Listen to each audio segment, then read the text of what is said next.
Hey everyone, welcome to the Tradies Success Podcast. We're here today with James Stanistreet from Australian Agroforestry Solutions. Cannot wait to jump into our conversation today. We've got a lot we're going to cover in this one. We're going to talk about the industry. We're going to talk about how this projects that James does is really impactful for his clients. We're going to share ways that people can get into the industry. We're going to talk about his business lessons, the challenges, and then stuff that he does outside of work to live a holistic life. So thanks so much for joining us, James. Yeah, super excited to be here. Awesome, man. So love to hear about agroforestry. So I asked before the session, what is agro? What does that stand for? Yeah, agro, it's a good question. Because a lot of people know what forestry is. But agroforestry is kind of a new term for a lot of people. But if you think of the word agronomy, so it's producing some sort of product that's valuable. Yeah. So whether it be food, whether it be fuel, whether it be fiber, whether it be medicinal, it's really forestry with one of those elements that's obviously bleeding into it. So yeah, that's what agroforestry is. Amazing. So what got you into the industry? How did you get started? Yeah. Look, one of those questions that obviously you go back a fair way in my sort of history, and I was a financial advisor a long time ago in a galaxy far away. And, it was one of those things that I was at a wedding and I realized I didn't love what I did. I was happy to do it. And it reached the point where I said to myself, well, what am I doing with my time? What am I doing? Because I was at this wedding. My sister's a winemaker. All the people around her loved what they did. They wanted to talk about the grapes on their time off. And I said to myself, like, is that how happy I am in my industry? And I realized I wasn't. I applied to do a Bachelor of Science, fascinated by sciences. And slowly but surely, it seemed to answer a lot of the problems that were incorporated in the world's issues. We're sort of looking at sustainability and feeding yourself, and how do we, have local small-scale systems that, like I was saying before, lead to that holistic lifestyle that most people, know feels quite good when you start to live them. So it was a natural progression through the sciences, and then doing those courses outside of obviously the education. It sort of naturally just led me to this path to find other people that were doing what I was doing or similar things. And started a 3-year apprenticeship with Dr. Glenn Cross and fell in love with building and maintaining forests. Amazing. Yeah. So Bachelor of Science, was that biology or what was? Yeah, as a biologist. Yeah, right. Yeah. And so you finished that and then you did an apprenticeship. Correct. Yeah, right. Yeah. Awesome. He was one of the doctors at the university who was building forests at the time. Yeah. And just was curious to know what he was doing. And that's how I got into it. Amazing. Cool. Yeah. Could you walk us through what you do from the moment a client reaches out to you all the way through to delivery and final maybe maintenance as well? Yeah, awesome. It is all a part of it, right? Yeah. There's that first step, which is obviously meeting with the client, which is very critical. There's obviously the design phase, and then it goes into the installation and management phase. So the first step, when we're really looking at it, is meeting that client for the first time. So we're looking at sort of sitting down with them and saying, like, maybe they've come across and they've bought a recent property, or they've had the property for a while, but they don't know what to do with it. A lot of the time it comes down to them realizing they have land, they like the space, but they're not sure whether they should keep mowing it or growing trees and that's when we sit down with them and say, okay, well, what do you want? Is it koala habitat that you're after? Is it food systems? Is it vegetable gardens? Is it fruit trees? Is it regenerating the native rainforest? So in our area here in the Northern Rivers, we have a lot of native rainforest that was been here since Gondwanan times. Is that something you want to restore? We'll then go ahead with that client, sort of understand what they want. And then we're going to go ahead and use Google Earth or a drone, send it up, take a snapshot, and we're going to use the design software to then break that property up into segments. And then when we put together a Gantt chart that sort of looks at how long it's going to take to implement that sort of those sections, what it's going to take, and give them some sort of idea of costings as well. And then obviously the management. So what's the follow-up of that? So they are quite long-term clients. We're not going to be in and be out. Often it could be as long as, 3 to 5 years for a lot of those sorts of plans. So obviously each client's different. Some of the properties are going to be smaller, just a couple of acres, and other ones maybe a few hundred acres. So it does vary a fair bit, but that's what we do. Amazing. So with the design phase, so you obviously sit down with the client and you map it out and you say, well, this is what we can do. Do you give options of like saplings, or like more mature trees to speed up the process, but obviously it costs more? Is that sort of the different options you provide to the clients as well? Yeah, well, it's changing a bit as I go through the academy as well. You know, it's like good, better, best. You know? Yeah. And a lot of the time I'll sort of get the client to understand that good is good, you know, but better is even better. And sometimes best is a little too much. And it does depend on my opinion and the property. And obviously with my industry, there's no two properties that are the same. Yeah. And it is going to be about sort of recommending, you know, using that specialty that I have, using that set of skills and sort of going ahead and recommending. And in a lot of cases, I might say, yeah, sure, like these options are probably a little over for what you need. But if they still want to go and get, you know, the best quality irrigation systems that they can, well, you know, by all means. Some people do, they want the best of the best. So absolutely. Yeah. If you're the kind of individual that's got a couple of 100 acres, you're probably quite good at what you do, and you probably want the best in a lot of cases. And sometimes better is enough as well. Really important thing, though, I think you just spoke about is you being professional and the expert in what you do. Yeah. I think a lot of tradespeople forget that. You know, electricians, plumbers, you know, anyone, they're the expert. The client doesn't really know how their job works. And so I think a lot of my personal experience with trying to train my team was trying to get them to understand that you're the expert. Yeah. You know a lot more than the client. And so by going in and just doing what they say isn't, you know, providing the best solution for them. Yeah. And so for you to come in, it doesn't matter if it's the size you do, which is like recreating the whole property, or it's just providing some solutions in a house. It's all the same. But we need tradies to understand that you're the expert.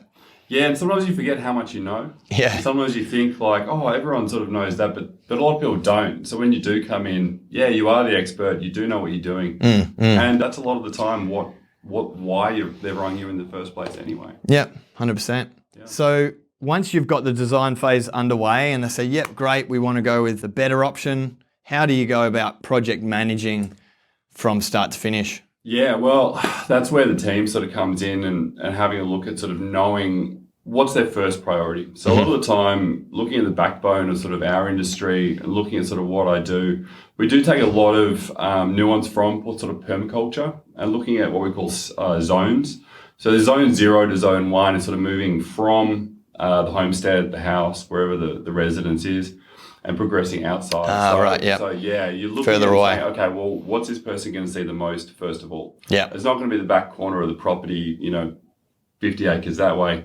It's going to be next to the house. That's smart, yeah. Yeah, you sort of want to go ahead and have that sort of connection and that instant, oh, that's right, we've got those guys and things are looking great. Instead of, you know, them spending all this money and then saying, well, I haven't seen anything, and because we've been down the back corner of the property. So, start with the area where the people are living and sort of work your way out. Yeah. And then look at it as individual parts. So whether it be regenerating or whether it be bioengineering, you can then go ahead and sort of assess the level of severity. Obviously, if there's a heavy wall that's starting to fail, you may need to bioengineer it. That's obviously going to be pretty critical. So a lot of the time it's just about, knowing where the critical phases are that are particularly important and urgent, and knowing what's not so urgent and not so important, and sort of, carefully. And that's where that speciality, like being a specialist in the area, comes back in, and sort of knowing what needs to be done when, and having that trust with your client. Yeah. A lot of the time it's really important to have that client have trust in you by showing that you're skilled and competent, so they know that when you go ahead and you need to look after this area, that they can trust that you're doing the work for the right reasons. Yeah, it's about educating them as well and helping them feel confident in your ability to get it done the right way. Yeah, absolutely. Cool. So I'm interested in understanding more about regenerating rainforest, or regenerating whatever the natural vegetation is of the area. Yep. So would that mean like camphor laurels or whatever have taken over and you've got to chop them down, pull them out, and then allow for rainforest to regrow, or is about planting rainforest again? How do you go about doing that? Yeah, this is a one of like hot contention in the area. Yeah, right. You know, because there is the method where, let's remove the trees that shouldn't be here and let all the stuff grow through. Yeah. But if you've had a cow pasture sit there for 50 years that's grown nothing but grass, there's no seeds coming through. Yep. So if you're in an area that's next to another bit of bushland that's going to have all that seed in it, absolutely. Yeah, it's going to be able to push through. But in an area where that seed isn't there, you may be looking at starting again. In that case, we put lines in, we put all those trees in, and we're going to go ahead and manage that with, say, brush cutters and clearing saws and sort of keep that area. In areas, what we call in-between areas, we're about 2 years old. It's really about going ahead, removing the smaller trees, leaving the valuable bigger trees and then planting through. Or in some cases, it may be the case that there may just be patches that aren't rainforest trees and we might just fill in those patches as well. So each site's so different, and that's obviously one of those things that's why you have to come out and see the sites, is because you need to make those assessments on whether or not it's a clear and fill, or you're putting in those trees on, say, a cow pasture, or whether or not you're filling in those small spots. So yeah, it is very, site dependent. Yeah, right. I imagine this as like we're playing Sim City and we're like clearing the land and then we're planting the trees in the areas we want it to grow. Yep.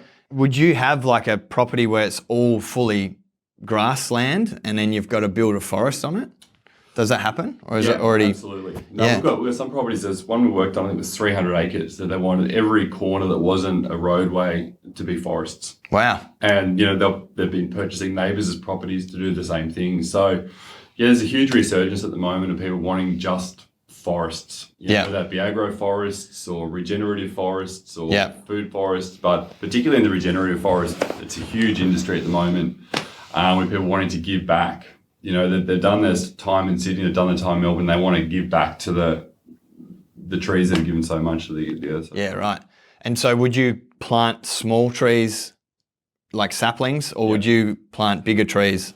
Yeah, so small saplings. Yeah. So generally they're in these tubes. We get them in tubes in 50 packs, and then we're able to use augers and just put them in the ground. Yeah. And we cover them as well, so wallabies don't eat them. Yeah. And then they start their process. That's awesome, man. So what about the trades that you're working with on the project? So what sort of trades are you working with on site? Yeah, thanks, Greg. I think all of them, and especially depending on how we've come onto the site. But a lot of the time it will be, we've had someone new buy a property and there's not much there, and they've decided to purchase maybe 100 acres in the hills of, say, Byron or Lismore or wherever it may be. Yeah. And a lot of the time they're going to want a homestead, a pool house, maybe a yoga studio, a pottery studio. Yeah. They often want, infinity pools. Yeah. So landscapers as well. And a lot of time, like big work. So excavators are going to come in to help sort of clear out old vegetation in maybe creeks. Mm-hmm. And of course, looking at the roads that need to be built. So bulldozers, excavators, and then all the drains that go along with those. Yeah. As well as, all your classic stuff like, people that spray weeds on the side of the road as well. So it can be really diverse, and it depends on how much that client wants. But yeah, normally we'll see, builders, excavators, bulldozer people. Yeah, cool. At least, yeah. So one of the big things I'm trying to do with this podcast is help educate other trades around the other trades and the way that they work together. So create a culture of cohesion rather than, complaining about each other when they do something wrong. So what are some of the things that you notice some of these trades do which impact your industry and your trade? Like you might have had a plan, but they've done it wrong.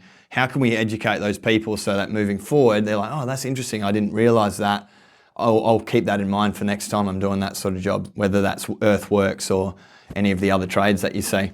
Yeah, I think being able to see how the whole thing is working as an ecosystem, like on our jobs in particular, when you look at the farm or the property as an ecosystem, all the people have their own different roles, and you need to understand that some people's specialties are not your specialties, and your specialties aren't other people's specialties. You're not there to fight with each other in any kind of way. You're actually there to support and sort of make this whole ecosystem, work to the best of its ability. Yeah. I think that's going to be one of the tricks, really, to sort of get these guys to sort of work together and understanding where the boundaries are for each of those industries. And if you think that the boundaries are going to overlap, have a talk, discuss it, and say, well, where do we stand? So once you really define those boundaries, I think that'll help sort of determine, because one of the big issues, right, is people coming along and saying, oh yeah, there's all this flake on the roof, and it's burned it in. Oh yeah, that was the scaffolders. Yeah. Oh, that was the other industry. That's not our fault. So once you're able to take responsibility for an area, I think that's going to enable trades to own that area in particular and really build that communication. So you're not fighting with each other, you're actually working together to sort of, achieve that goal. Yeah, that's a vision for the industry as a whole. I'd love to see everyone just really cohesively working for the client, rather than fighting against each other. And this shit talk culture, I think it's, shit. So, yeah, I think so too. Yeah, cool, awesome. So someone looking to get into your industry, agroforestry, a young person, someone that might have been like you, who's in a industry they're not fulfilled in, and they're interested in testing out some other trades or maybe starting an apprenticeship, what would you say to them about your industry, and what sort of person would really thrive in the industry you're doing? Yeah, definitely. Look, I think the big thing as well, especially in an industry that is new, like a lot of people have no idea what an agroforester does, reach out. You've got pathways that exist already, whether it be, online, whether it be through YouTube, or whether it be through any sort of avenues you can, and go and explore what's out there and what people are doing, whether that be through, I know in our local area, there's something called Green Drinks, where if you're interested in the green industry, you can go ahead and sort of look into working with landscapers or speaking to landscapers and sort of go along and say, hey, look, I haven't spent any time as a landscaper, I haven't done any agroforestry stuff, but I love being outdoors. I really want to do something with plants or retaining walls or whatever it is, and give it a go. A lot of those people, a lot of our trade, we're always looking for people to sort of show that passion, because at the end of the day, we love what we do. We want people to come and join us and revel in that sense of passion together. And if you're sort of out there sort of thinking, well, how do I get in? These people know so much, I'd feel weird. Don't, just find those, whether it be even on Facebook groups or wherever it may be, find the people that are doing something. Just say, hey, look, is this something I could be a part of in any way? Can I do a day or whatever it may be? Work experience or, free, just come and work for free. Obviously the business owner needs to know they've got to have work cover for those free workers even. But apart from that, I think that's something that a lot of people don't do. They sort of call it, hey, have you got an apprenticeship? Oh, okay, bye. It's like the amount of calls we get at Response, electricians asking for apprenticeships, or it's their mum calling up for an apprenticeship. You've actually got to get out there, and you've got to, show interest and be interested, and actually read the website and know the company that you're calling. If you're looking to get in and talk to them, show that you're interested in exactly what it is that they do. Yeah, and I think also to just sort of you want to explain, why do you want to be a part of this? If you have a true passion for it, don't ring up and just sort of say oh yeah, I want to do this. Say, hey, look, I'm passionate about this. I want to know if this is something that could be good in the long term or not. And I think that's going to really go ahead and make people think, well, maybe this guy's really interested in, and if you give him a bit of a chance and he's got that sparkle in his eye, then maybe he'll be one of the greatest employees you've ever had, and will be there for 20 years, Yeah, 100%.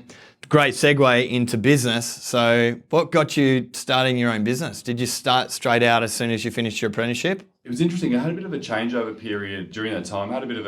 We had a lot of water in Lismore at the time. It was naturally going through a stage where me and the person that gave me this chance and sort of taught me how to build forests, he was moving on. Yeah. It is quite physical work, and he was saying, look, I'd rather do something else with my time. He's a professor. He's obviously got other things he can do with papers and so forth. Yeah.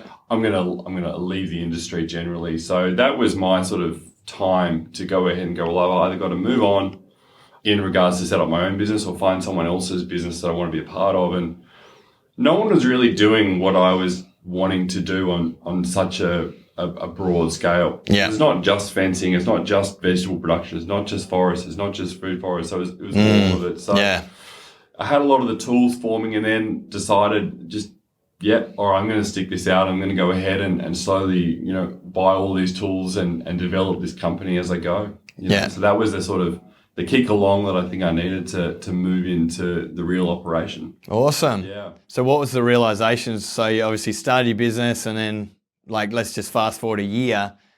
How is it different from the excitement of starting a business to the reality of running a business? Oh yeah. Yeah, right. It's fascinating. It's because you think, right, when you're working for someone, you go, well, all they need to do is pay me, and they just collect the profit. Yeah. It's fascinating. And then obviously you realize, you've got to pay work cover, and, there's all this, GST and there's taxes and there's everything else that comes along with it. There's, all the administrative costs and all the fees with all the programs. And that was one of the big things that sort of gives you a bit of a shock, and you sort of wonder, I wonder if I've made any profit, or you don't even know. So that was one of those fascinating moments that you go, oh, well, where should I go from here, So what was some of the biggest lessons you learnt over those first couple of years in business? Like what? Don't over assume that people know more than they may know. A lot of the time you've been doing something for a long time and you just assume everyone's going to think the way that you think about something. Mm-hmm. Make sure you show them first. Make sure you show them once, you then watch them, and then you stand back and you watch them from further away and make sure they understand it before they go ahead and do it. Otherwise you may come back in 2 hours and have it completely the opposite of what you I love that. And I think I made that personal mistake over and over again, and not knowing the amount of businesses I've worked with and they do the exact same thing, you assume, oh, you're qualified, therefore you should know. Yeah. And so here's a vehicle, go and do it. Yeah. And then you find out really quickly when you're getting customers calling you, complaining, why are they still on site? This is only meant to take X amount of time. Yeah. So, it's so important to onboard your team in a really effective way. And like you said, have supervision even though they are qualified. Yeah. Understand, really know that they know. Yeah. Rather than just assume that they know. It's such a good point. Especially if you want to be the top of your industry, and they've come from somewhere, and sure, they're qualified, but are they qualified to the standard that you need to present? And a lot of the time they're going to say, oh yeah, I'm qualified, I've got a bit of paper. Yeah. But a lot of the time they're just not going to be up to scratch. And I guess that's what drives a lot of that innovation, is sort of just finding off those edges by saying, okay, well, let's watch how you do it, and then we'll show you how to do it really well. Yeah. So I think that makes a big difference. Love that. Cool. And so what was the point that you were like, I need some support, or, I'm looking for some support, and you joined the academy? Like, what was that? What was happening then? Yeah, look, that's a really interesting question, because it got to a point where I had a whole lot of accounting software that was coming through, but I hadn't yet developed proper systems. I was using sort of a calendar system to sort of try and organize where should people should be and when. Yeah. And that was sort of starting to fail, and there were cracks appearing there. Mm-hmm. I didn't know how much I had to be charging, so I was just kind of going off what the guy that gave me the apprenticeship was, and sort of just added a few dollars on there. And I realized I didn't know. I thought, surely there must be someone out there that knows how to work out some sort of real figure so I know where I stand. Yeah. And yes, I was able to I think I saw an advertisement somewhere and sort of reached out and had a bit of a chat. And instantly they were able to say, yeah, look, there are steps you can take, and these are some of the options, and that's exactly what we do. And that's what made me to jump on board, is just having that loss of sense of where I was and where I was going, and if I'm doing the right thing. Yeah. Especially when it comes to those sorts of programs that you don't even know exist and take so long to find on your own. You think surely someone knows about this. Yeah. I think that's what's so good about what we have at the academy, is the collective knowledge. Yeah. Like, even for me, I did the exact same as you, but I was years of banging my head against the wall for every little thing. Yeah. Once a year there was a conference you could go to and someone would say a few tips, and you're like, oh my God, I didn't even think about that. Yeah. But we've got that every day in our community. So, and we're constantly working to help people understand in a more methodical and easier to consume way.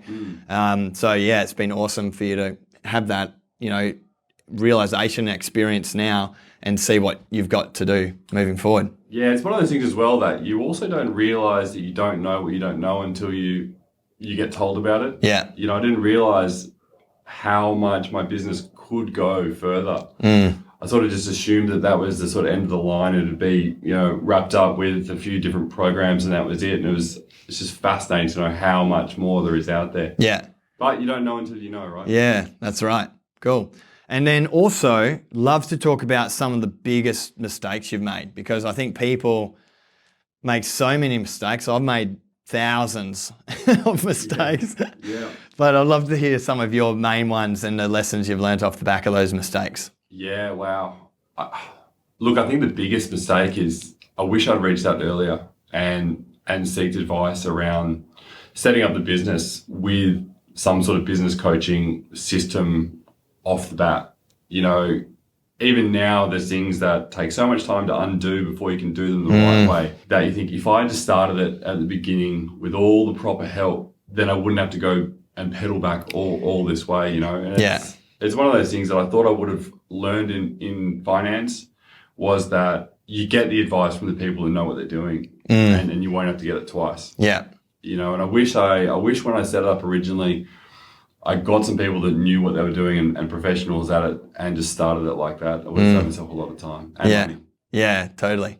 I think that's the big one as well, is the lost opportunity cost. Oh yeah. You know, all of the opportunities that you just can't get to because your systems are faulty or inefficient. Right. Yeah. And all those leads you don't chase up because you were doing something silly that you shouldn't have been doing anyway, you know, and exactly. So no awareness around it as well. Yeah. You're not aware, so you don't think about it too much because you don't have time, and it all snowballs down. And I was just saying before the podcast as well, like even I now still, like with the team we've got, I have to reflect, I have to understand where my time is going, because if I don't, I get stuck in that trap. Like I get lost opportunities everywhere, just on a bigger scale. So it just happens faster. So it's about, you know, setting up the systems, making sure you got the team, train them like you said, make sure that everyone's there to support the system and the system runs well. So that's really cool. Hey, I'd love to dive in now just to outside of work. So obviously you're really passionate about your industry and your trade, but I'd love to talk about some things that you've learnt around running a business with your family, and then some personal performance stuff that you've identified helps with you being a better business owner as well. So Look, I think one of the things with family, right, is especially when you start out setting up the business, you try and cram everything into these hours during the day, and you don't think, oh, well, I'm off business now. You think, oh, well, all the things that I didn't get done in the day gives me an opportunity now. You know, and then sort of family time rolls away, and you know, the kids are home from school, and you think, oh, I'm too busy, and the time, you know, marches on, and you think, surely there's got to be a better way. Learning those strategies and using tools and learning how to switch off by, you know, unloading into programs or somehow getting it all out, and then making sure that time is there to sort of, you know, look after your kids and make sure, you know, you can go out and spend some time with your partner is so critical. Yeah. And a lot of that comes down to just understanding that process that's often sort of taught is, once that process is known and you have an idea and you are able to go ahead and say, well, this time is blocked out for this and I've got this,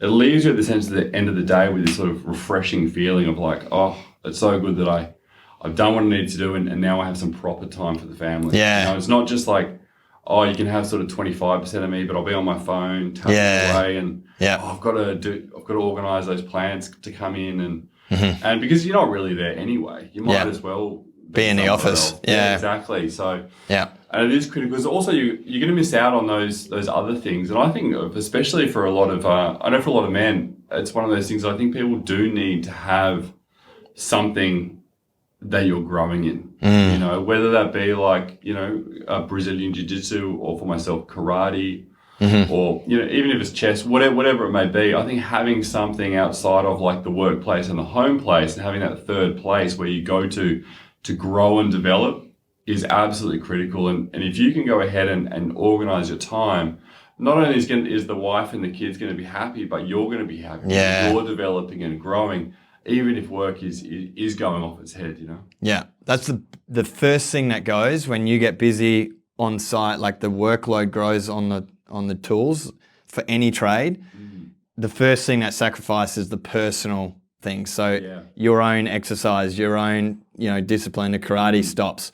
You stop eating properly because you're not exercising, and it doesn't even matter because I'm not exercising. You stop sleeping properly because you're not exercising, not eating well, and you've got way too much on your mind. Yeah. And then you stop talking to your partner because you're too busy, and your mindset starts to suffer, and you feel really unconfident. And you know, so it's just a snowball effect, and we have to protect that at all costs, because if you're not showing up as your best self at work, your family suffers, your team suffers, your clients suffer. Yeah, that's why one of my non-negotiables as well is the morning routine. So I make sure I wake up. I know locally we have a great company that does like a mixture of different local mushrooms. So like cordyceps and lion's mane. Yeah. Wake up, have those with a coffee, ashwagandha, set my brain up get the gym in, and then my body's ready for that. Awesome. Ready for that day, which means that then I'm able to get through the day, see the family, get to karate, and it all flows together because of those non-negotiables. Yeah, You know? so good. Have you experienced that when you're way too busy on the tools that you stop doing the other things? Yeah, you do the things that will help you. You stop doing the things that will help you actually get through the whole thing. Yeah. Which is the last thing you should do, right? It's like selling the car for petrol money. You know? Yeah, that's such a good analogy. Yeah. Awesome. Thanks. Cool. Hey guys, just to wrap this up, thanks so much, James. James is going to teach me some karate outside. So you guys stick around. We're going to learn some karate moves, but it's been a pleasure having you on the show and cannot wait for people to hear your story. And guys, if you're in the academy, reach out to James on the app, the new Tradies app. You can just find him on there and say thanks and let him know how this has helped you. Thanks, everyone. Thanks, James. Thanks, Greg. Have a good one. You too. All right, karate time. Let's go.